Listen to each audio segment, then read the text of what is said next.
Back to English with Lucy. I have a slightly different video today, but it is incredibly important.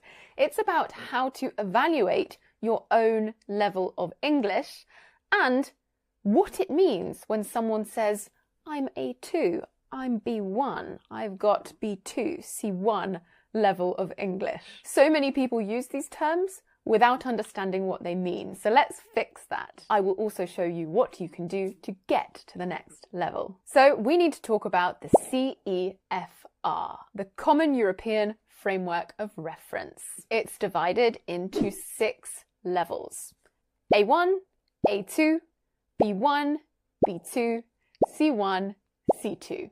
This measures your ability in a language. Now, the A levels are considered beginner levels. The B levels are the intermediate levels, and the C levels are the advanced levels. The majority of my students are working towards the B1 and B2 levels. I sometimes find with the C1 and C2 levels, that's less about language skill and more about academic ability. When I learned Spanish, I worked towards my B levels, and then after that, I felt pretty fluent. I didn't feel the need to take any more exams after that. Let's look in a bit more detail. Let's start with the A1. If you are listening to me now and understanding what I say, you are probably higher than an A1. With an A1 level, you can use basic expressions, you can introduce yourself, you can ask some questions, you can interact with people if they speak slowly to you, if they are prepared to modify their language to make sure you understand them, because they know you're a beginner. The A2 level is described as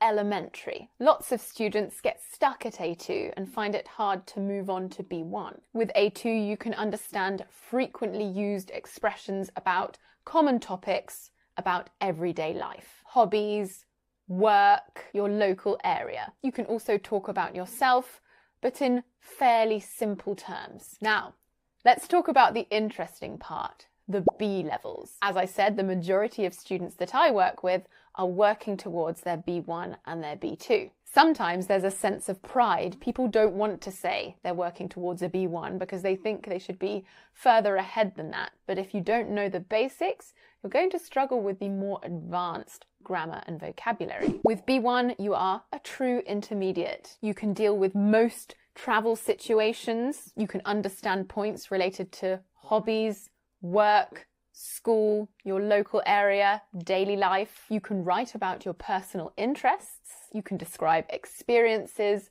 ambitions, opinions, dreams. It's the equivalent of a Cambridge PET or PET exam.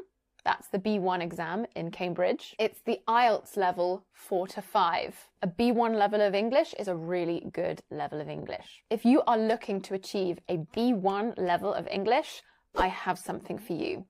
Click on the link in the description box. Now moving on to the B2, this is considered upper intermediate. And don't be fooled.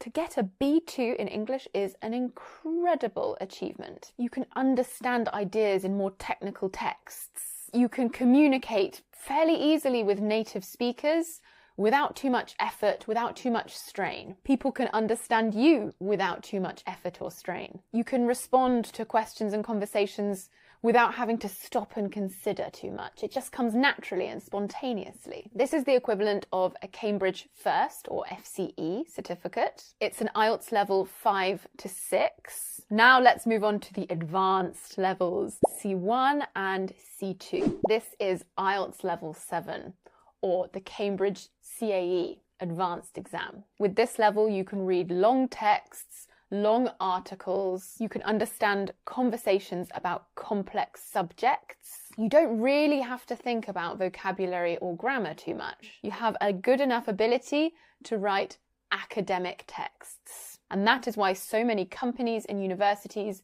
want this C1 level. If you're learning English for pleasure, it might not necessarily be the best goal for you. As I said, I got to B2 in Spanish, and then I became fluent without studying for exams. I wasn't doing it for academic reasons, so I didn't take my academic studies any further at that point. Finally, we have C2. This is an exam that many native speakers wouldn't be able to pass. it is a near native level. Not many people do C2 exams. It is really, really advanced. It's an IELTS level 8 to 9. It's called the proficiency exam in Cambridge. You can communicate totally fluently. You can use nuance. You make hardly any mistakes. Right, I hope this helped you with your self-evaluation. I told you, if you are working towards a B1 or intermediate level of English, I've got something for you, so click on that link. You can also comment below and let me know your level of English. I will see you soon for another lesson. Bye!